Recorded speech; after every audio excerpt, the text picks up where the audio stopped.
Hey everybody, you might know Adam Duritz as the lead singer from Counting Crows. The band that came out in 1993 released their first album, August and Everything After.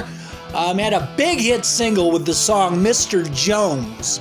And I remember when that song came out, I had just gotten my very first job sorting returnable bottles and cans at a local supermarket. And this was way before they came out with the do-it-yourself machines that they have now.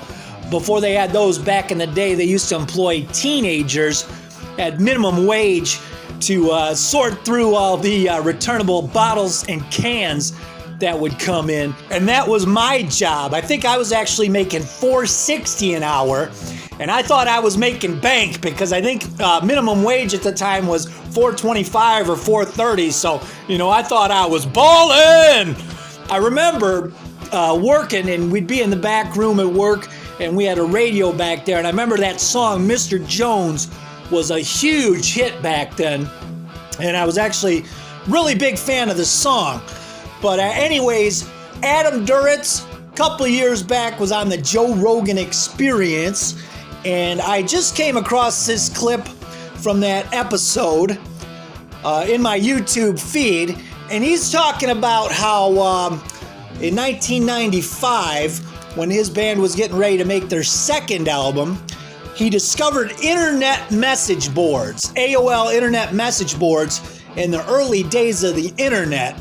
And he started to communicate with his fans through these message boards. It suddenly occurred to me, well, I could just go on there and talk to people. It took me a little while to convince the people on there that I was me, but understandably. Of course. But eventually I did, and then we sort of started this kind of community there. Then I got into arguments with our own fans. I've always done that. It's just like what kind of arguments? Well, I don't think I'm who they think I am.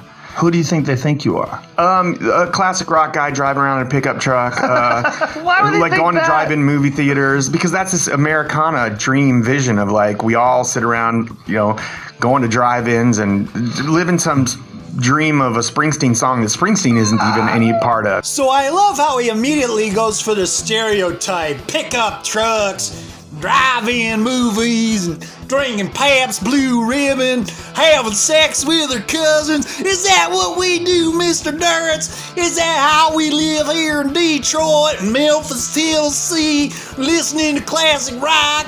Is that what you think of us, Mr. Duritz? I would go on there and I'd be like, have you guys heard the first Justin Timberlake album? It's amazing. It's got like Timbaland and the Neptunes doing all the songs. And I would try and make this thing to tell them, like, you should listen to this. It's brilliant music.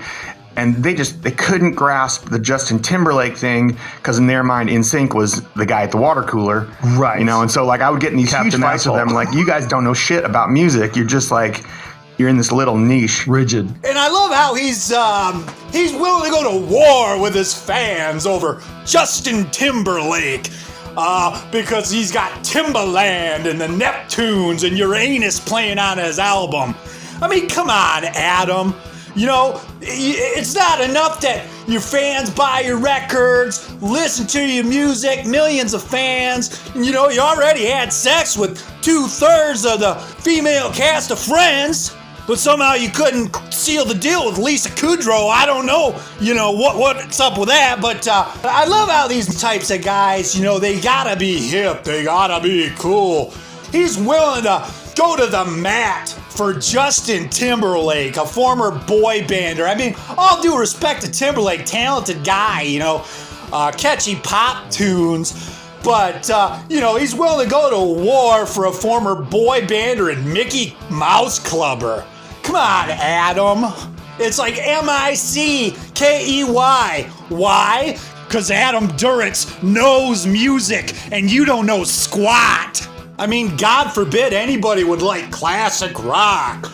Those stodgy old guys. I mean, nobody can be as cool as Adam Duritz, who goes on Vice documentaries and wears his De La Soul shirt because he's so hip and he's so cool. Yeah, Adam, all our musical taste is crap.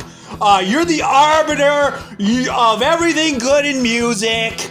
I don't know, so I guess I got a little triggered, but I'm over it.